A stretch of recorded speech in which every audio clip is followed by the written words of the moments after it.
The Galaxy institute में स्वागत है छात्रों, और मैं सागर सर। पिछली क्लास में हम लोग ज्वालामुखी उद्गार के विषय में अध्ययन कर रहे थे, और आज इस क्लास में हम लोग ज्वालामुखी के प्रकार पढ़ेंगे, उद्गार के कारण पढ़ेंगे और उससे निकलने वाले पदार्थों के विषय में अध्ययन करेंगे। ज्वालामुखी के प्रकार और टाइप्स की बात किया जाए तो ज्वालामुखी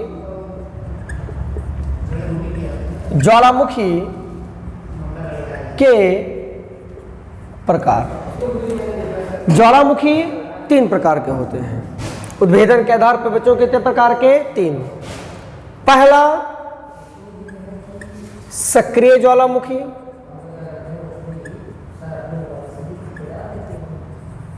दूसरा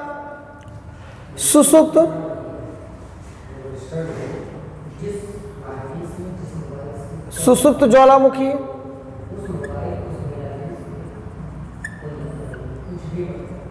तीसरा मृत या निष्क्रिय ज्वालामुखी। ज्वालामुखी के अगर प्रकार की बात किया जाए तो ज्वालामुखी छात्रों कितने प्रकार के होंगे? तीन प्रकार के। सक्रिय ज्वालामुखी, सुसुप्त ज्वालामुखी और मृत या निष्क्रिय ज्वालामुखी। सक्रिय ज्वालामुखी किसे कहेंगे? ऐसा ज्वालामुखी जिसमें समय समय पर उद्गार होता रहे, ऐसा ज्वालामुखी जिसमें उद्गार की क्रियाएं चलती रहें, उस ज्वालामुखी को हम सक्रिय ज्वालामुखी कहेंगे। जैसे सक्रिय ज्वालामुखी की बात किया जाए तो सक्रिय ज्वालामुखी में किलायु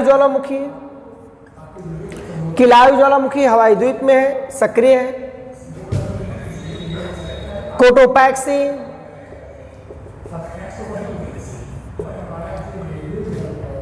स्ट्राम्बोली ज्वालामुखी, बैरन द्वीप के साथ साथ बच्चों माउंट इरेबस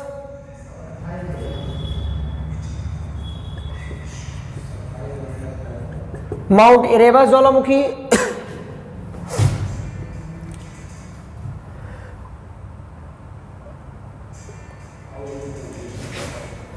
ऐसा किलायु ज्वालामुखी, कोटोपैक्सी, स्ट्राम्बोली, बैरन द्वीप, माउंट इरेबस सक्रिय ज्वालामुखी है।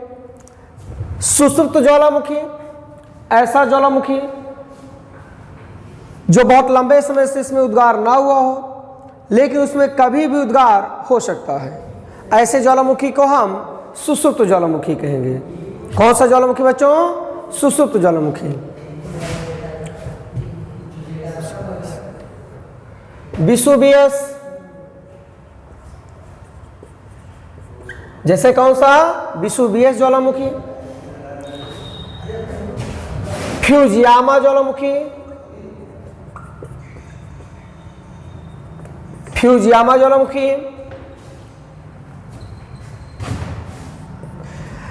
तीसरा ज्वालामुखी, ऐसा ज्वालामुखी जिसमें बहुत समय पहले उद्गार ना हुआ हो, बहुत समय पहले से, और उद्गार की कोई जल्दी संभावनाएं ना हो, ऐसे ज्वालामुखी को मृत या निष्क्रिय ज्वालामुखी कहेंगे। जैसे पोपा ज्वालामुखी, जैसे कोह सुल्तान ज्वालामुखी, ETC। ऐसे ज्वालामुखी कैसे ज्वालामुखी होंगे? मृत या निष्क्रिय। तो ज्वालामुखी तीन प्रकार का होगा, सक्रिय, सुसुप्त और मृत या निष्क्रिय। आज छात्रों हम लोग आगे बढ़ेंगे और ये चर्चा करेंगे कि ज्वालामुखी उद्गार के कारण क्या हैं, ज्वालामुखी उद्गार होता क्यों है, या उससे कौन से पदार्थ निकलते हैं। तो सबसे पहले अगर बात करें, जब ज्वालामुखी में उद्भेदन होता है, उद्गार होता है, तो उससे तीन प्रकार के पदार्थ निकलते हैं। अर्थात जो पदार्थ निकलता है उसकी तीन अवस्थाएं होती हैं। पहली अवस्था ठोस अवस्था। ज्वालामुखी उद्गार से तीन प्रकार के पदार्थ निकलते हैं। पहली ठोस अवस्था, दूसरी तरल अवस्था, तीसरा गैसीय अवस्था। कैसी अवस्था बच्चों? गैसीय। तो जब ज्वालामुखी उद्गार होता है तो उससे 3 प्रकार के पदार्थ निकलते हैं। ये 3 प्रकार का पदार्थ निकलता है ठोस अवस्था में, तरल अवस्था में और गैसीय अवस्था में। अगर ठोस अवस्था की बात किया जाए तो ज्वालामुखी उद्गार के समय बहुत सूक्ष्म अणुओं से लेकर बहुत सूक्ष्म कणिकाओं से लेकर विशालकाय पिंडों जैसे पत्थर और पदार्थ निकलते हैं। अगर हम सूक्ष्म कणों की बात करें तो फ्लाई ऐश, एरोसॉल, धूम्र, ये सूक्ष्म कण होंगे जो ज्वालामुखी उद्भेदन के समय निकलेंगे। और अगर जिस कण का आकार या जिस पत्थर का आकार मटर के समान हो, जिस पत्थर का आकार मटर के दाने के समान हो, उसे हम लैपली कहते हैं। क्या बोलते हैं बच्चों? लैपली। जिस पत्थर का आकार एक मटर के दाने के समान होगा उसे हम लैपली कहेंगे। जिस पत्थर का आकार या जिस पदार्थ का, ठोस पदार्थ का आकार कुछ सेंटीमीटर से 1 मीटर के व्यास के आकार का होगा उसे हम ज्वालामुखी बम कहते हैं। उसे हम क्या बोलते हैं? ज्वालामुखी बम। उसे ज्वालामुखी बम कहा जाता है। जिस पत्थर या जिस ठोस पदार्थ या ठोस कण का आकार नुकीले आकार का हो, विशालकाय थोड़ा बड़ा हो, उसे ज्वालामुखी संकोणाश्म कहते हैं। ज्वालामुखी संकोणाश्म, उसे हम ज्वालामुखी संकोणाश्म कहते हैं। तो ज्वालामुखी से निकलने वाले पदार्थों में पहला ठोस पदार्थ। ठोस पदार्थों में बच्चों जिसका आकार मटर के दाने के समान लगभग हो उसे लैपली कहा जाएगा। जिसका आकार कुछ सेंटीमीटर से 1 मीटर व्यास वाला अगर पत्थर, कंकड़ पत्थर निकलता है तो उसे ज्वालामुखी बम कहा जाता है। जिस पत्थर का आकार नुकीला होगा उसे हम ज्वालामुखी संकुड़ाश्म कहते हैं। ठोस पदार्थों की बात करें तो ठोस पदार्थों में फ्लाई ऐश निकलेगा, किंतु फ्लाई ऐश ये सूक्ष्म पाउडर जैसा होगा, लेकिन कैसा होगा? कणकीय पदार्थ होगा। एरोसॉल निकलेगा। एरोसॉल भी ठोस कणकीय पदार्थ है किंतु ये सूक्ष्म है। अर्थात लैपली, ज्वालामुखी संकुड़ाश्म, फ्लाई ऐश और एरोसॉल को किस में रखेंगे? ठोस पदार्थों में। अर्थात ये ज्वालामुखी के उद्भेदन के समय निकलता है। दूसरा हम लोग तरल पदार्थ देखेंगे कि ज्वालामुखी उद्गार के समय कौन सा तरल पदार्थ निकलता है। तरल पदार्थ, ज्वालामुखी से जो तरल पदार्थ निकलता है उसे हम लावा कहते हैं। ज्वालामुखी के उद्भेदन के समय जो तरल पदार्थ बच्चों निकलता है उसे हम क्या बोलते हैं? लावा कहते हैं। उसे हम लावा के नाम से जानते हैं। लावा अत्यंत गर्म होता है, अर्थात तात्कालिक निष्कासित लावे का तापमान लगभग 600 डिग्री सेंटीग्रेड से लेकर 1200 डिग्री सेंटीग्रेड तक होता है। अर्थात तात्कालिक निकलने वाले लावे का तापमान 600 डिग्री से लेकर 1200 डिग्री तापमान होता है। तरल लावा निकलता है और तरल लावे की गति औसतन जब ज्वालामुखी विस्फोट होता है तो उसकी गति लावे की लगभग 15 से 18 किलोमीटर प्रति घंटे होती है। तो प्रश्न पूछा था बच्चों कि जब ज्वालामुखी उद्गार होता है, लावा निकलता है, तो लावे की सामान्य औसतन गति लगभग कितनी होती है? 15 से लेकर 18 किलोमीटर प्रति घंटे। किंतु इसकी अधिकतम चाल 75 किलोमीटर प्रति घंटे तक हो जाती है। अर्थात ज्वालामुखी उद्भेदन के बाद लावे की गति अधिकतम 70 से 75 किलोमीटर प्रति घंटे होती है। किंतु 70 से 75 किलोमीटर प्रति घंटे की रफ्तार कुछ कारकों पर निर्भर करता है। कैसे कारक बच्चों? जैसे पहला, रासायनिक, पहला लावे का रासायनिक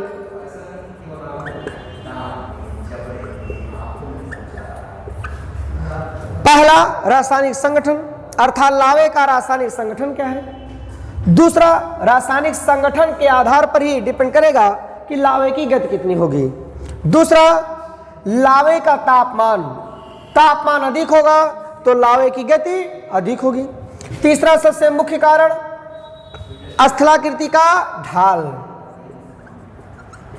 स्थलाकृति का ढाल, स्थलाकृति का बच्चों क्या ढाल। सर्वाधिक मुख्य 3 कारक हैं जिनसे लावे की गति तीव्र होती है। जो तात्कालिक लावा निकलता है उसका रासायनिक संगठन कैसा है, किन किन चीजों से मिलकर बना है। दूसरा, तापमान अगर अधिक होगा तो लाजमी है कि लावे की गति तीव्र होगी।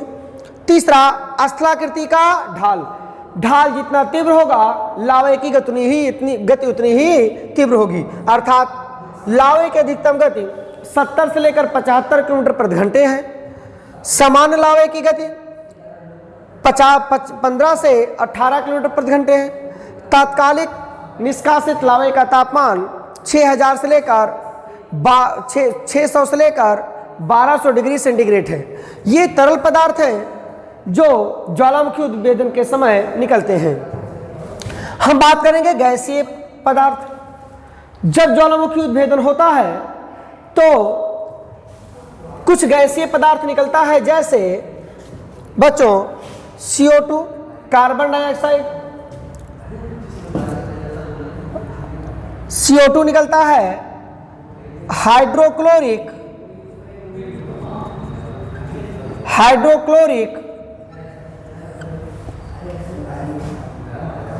अम्ल निकलता है। उसके साथ साथ हाइड्रोजन सल्फाइड निकलता है, हाइड्रोजन सल्फाइड निकलता है, अमोनिया क्लोराइड निकलता है,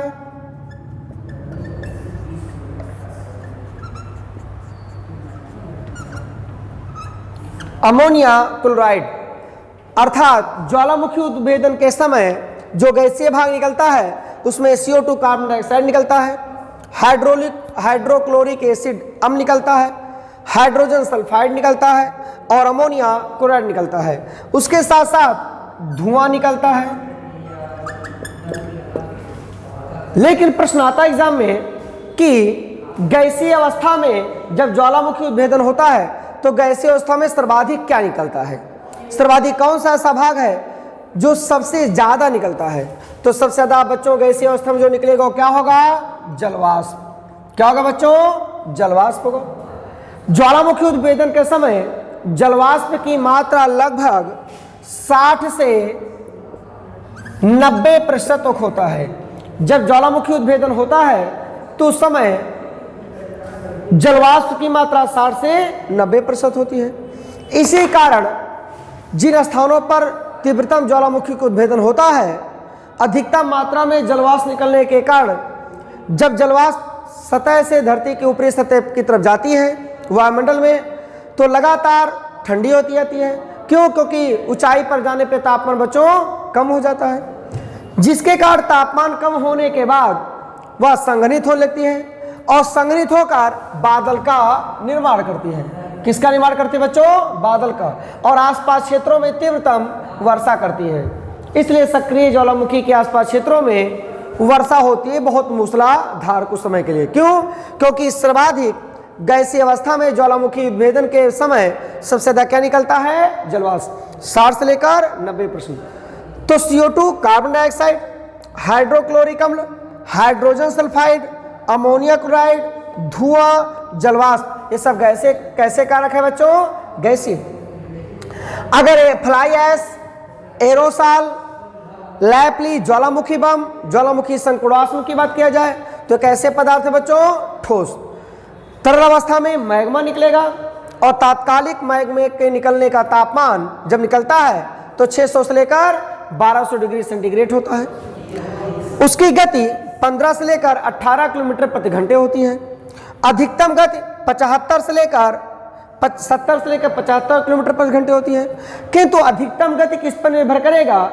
ये निर्भर करेगा राजस्थानी संगठन, निर्भर करेगा लावे के तापमान पर, निर्भर करेगा स्थलाकृति के ढाल पर। अर्थात स्थलाकृति का ढाल कैसा है, तापमान अधिक होगा तो लावा तीव्र गति से बहेगा। किलाउ ज्वालामुखी, कोटोपैक्सी, स्ट्रोम्बोली, बारन द्वीप, माउंट एरेबस कैसे ज्वालामुखी हैं? सक्रिय ज्वालामुखी हैं। तो ज्वालामुखी के बच्चों कितने प्रकार है? 3। तो हम लोग सीखे कि ज्वालामुखी कितने प्रकार का है, ज्वालामुखी से कैसे कैसे पदार्थ निकलेंगे, उद्भेदन के समय कौन कौन से पदार्थ निकलते हैं। अब हम चर्चा करेंगे कि ज्वालामुखी उद्गार के कारण क्या हैं, ज्वालामुखी में उद्गार होता क्यों है, ये पहली चर्चा बच्चों। अगर हम ज्वालामुखी उद्गार के कारण की बात करें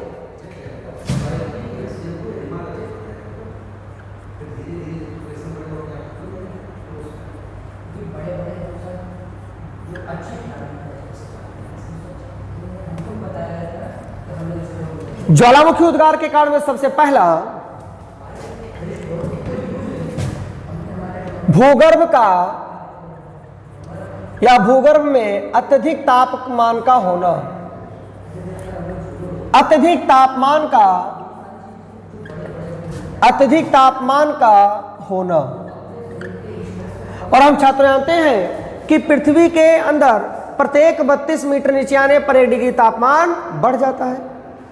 32 मीटर नीचे आने पर 1 डिग्री तापमान बढ़ेगा और धरातल के अंदर काफी गहराई जाने पर 60 से 100 किलोमीटर के मध्य स्थान पर तापमान अधिक हो जाता है, जिसके कारण पृथ्वी की ऊपरी सतह पर जो प्लेटें नीचे अवक्षेपित जब होती हैं तो अधिक तापमान के कारण वो गलने लगती हैं। और जब गलेंगी, भूगर्भ में जब अत्यधिक ताप होगा तो जो मेल्ट होंगी, गलेंगी, तो किसका निर्माण करेंगी? मैग्मा का।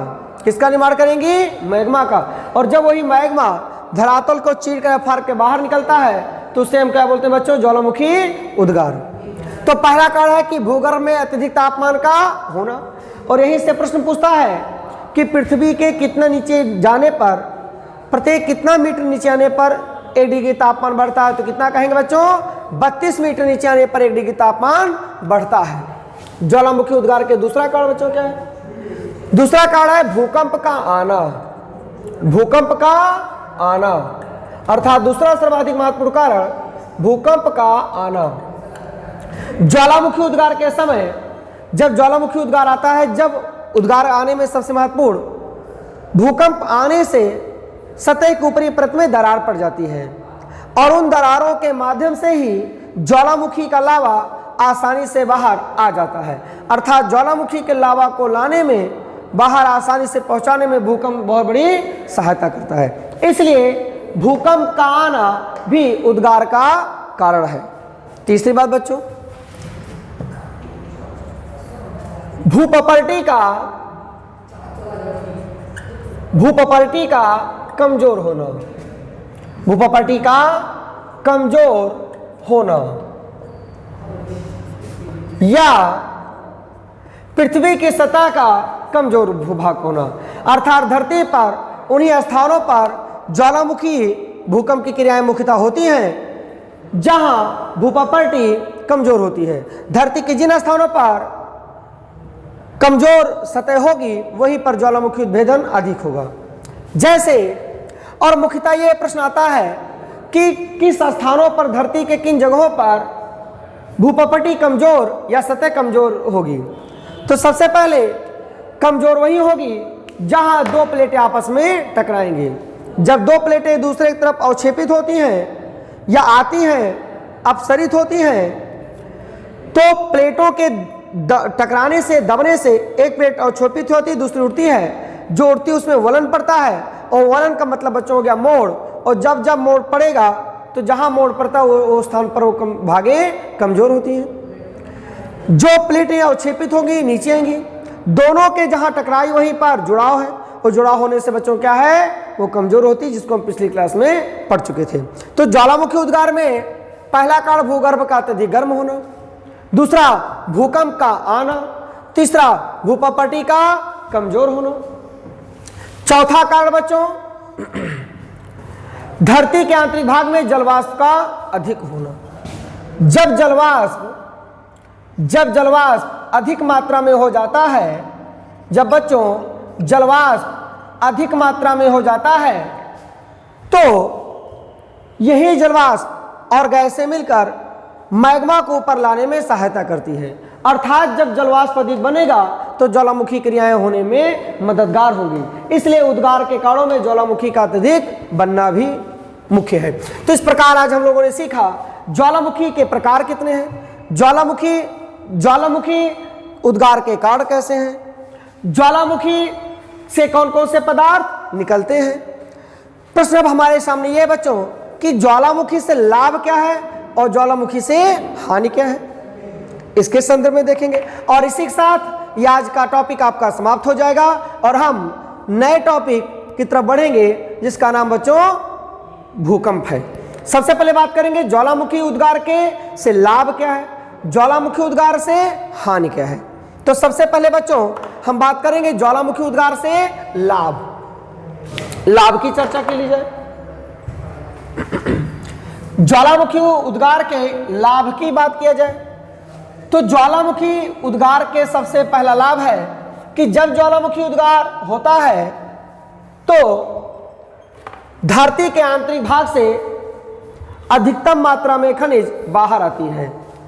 अर्थात सोना, चांदी, लोहा, अन्य धातुएं, अन्य खनिज ज्वालामुखी उद्गार से ही पठारों में संचित रहती हैं, अर्थात धरती के आंतरिक भाग से बाहर आती हैं।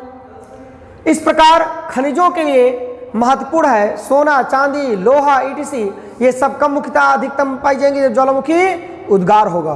तो पहला लाभ है कि ज्वालामुखी उद्गार से हमें खनिज धातुओं की उपलब्धि आसानी से हो जाती है। दूसरा उद्गार क्या है, दूसरा बच्चों लाभ हमारा ये है, पहला है खनिजों की उपलब्धता।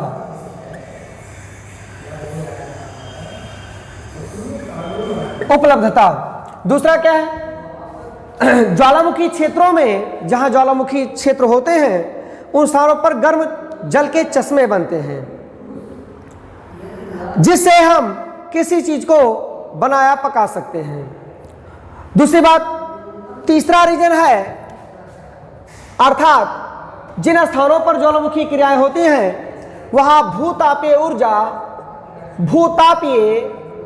ऊर्जा के लिए वो स्थान बहुत बेहतर होता है। अर्थात भूतापीय ऊर्जा ज्वालामुखी क्रिया वाले स्थानों से प्राप्त की जा सकती है, बनाई जा सकती है। तीसरा कारण, धरती के आंतरिक भागों में धरती के आंतरिक संरचना के विषय में जानकारी प्राप्त करने के लिए हमें ज्वालामुखी की सहायता लेनी पड़ती है। अर्थात ज्वालामुखी क्रिया के कारण धरती के आंतरिक संरचना के विषय हम जान सकते हैं। पृथ्वी की आंतरिक संरचना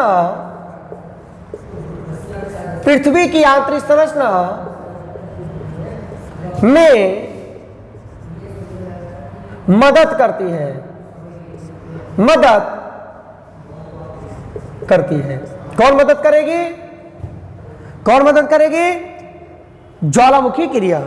अर्थात चौथा, अब हम बात करें, पहले खनिजों की उपलब्धता होगी, दूसरा भूतापीय ऊर्जा की प्राप्ति होगी, तीसरा पृथ्वी के आंतरिक संरचना के विषय में जानने में सहायता होगा। यह रहा आपका लाभ। अब हम बात करेंगे बच्चों हानि के विषय में। ज्वालामुखी से हानि क्या है? ज्वालामुखी क्रिया के कारण अपार जनधन की हानि होती है। पहला क्या कारण है? जनधन की हानि। जनधन की अपार हानि होती है। ज्वालामुखी क्रिया के कारण ही भूकंप आसानी से आते हैं। भूकंप का आना भी पहला कारण मुख्यतः क्या हो जाएगा बच्चों? ज्वालामुखी। जनधन की हानि होगी, भूकंप का आना। ये रहे आपके मुख्यतः लाभ और मुख्यतः हानि मुख्य। अब हम बात करेंगे, प्रश्न आता है बच्चों कि किसे पृथ्वी का सुरक्षा वाल्व कहा जाता है? पृथ्वी का सुरक्षा वाल्व ज्वालामुखी को कहा जाता है, ज्वालामुखी क्रिया को कहता है, क्योंकि धरती की अपार टेम्परेचर को वापस बाहर लाने में सहायता करती है। धरती के आंतरिक टेम्परेचर को, तापमान को कम करने में सहायता करती है ज्वालामुखी क्रियाएं, इसलिए इसे पृथ्वी का सुरक्षा वाल्व कहता है। संसार में सर्वाधिक ज्वालामुखी क्रियाएं प्रशांत परि मेखला के किनारे किनारे होता है। प्रशांत महासागर के किनारे किनारे क्षेत्रों में संसार में पूरे पृथ्वी पर 60% से अधिक ज्वालामुखी क्रियाएं होती हैं। इसलिए प्रशांत महासागर का किनारा प्रशांत परिमेखला के नाम से भी जाना जाता है। यह बच्चों बहुत ही महत्वपूर्ण प्रश्न है जो एग्जामों में लगातार आता रहता है। कहता है कि सुरक्षा वाल्व किसे कहता है पृथ्वी का, तो ज्वालामुखी होगा। सर्वाधिक ज्वालामुखी क्रियाएं कहाँ होती हैं? प्रशांत महासागर के किनारे क्षेत्रों में सर्वाधिक ज्वालामुखी क्रियाएं पाई जाती हैं। इस प्रकार हम लोग आज ज्वालामुखी का टॉपिक पढ़े, जिसमें ज्वालामुखी के हानि के विषय में पढ़े, लाभ के विषय में पढ़े, ज्वालामुखी के उद्गार के कारण भी पढ़े, फिर ज्वालामुखी का प्रकार भी पढ़े, ज्वालामुखी उद्गार के समय कौन कौन से पदार्थ निकलते हैं इसके विषय में बच्चों हम लोग अध्ययन किए। अब हम लोग अगली क्लास में भूकंप के बारे में अध्ययन करेंगे। ये क्लास आपको कल मिलेगी। धन्यवाद।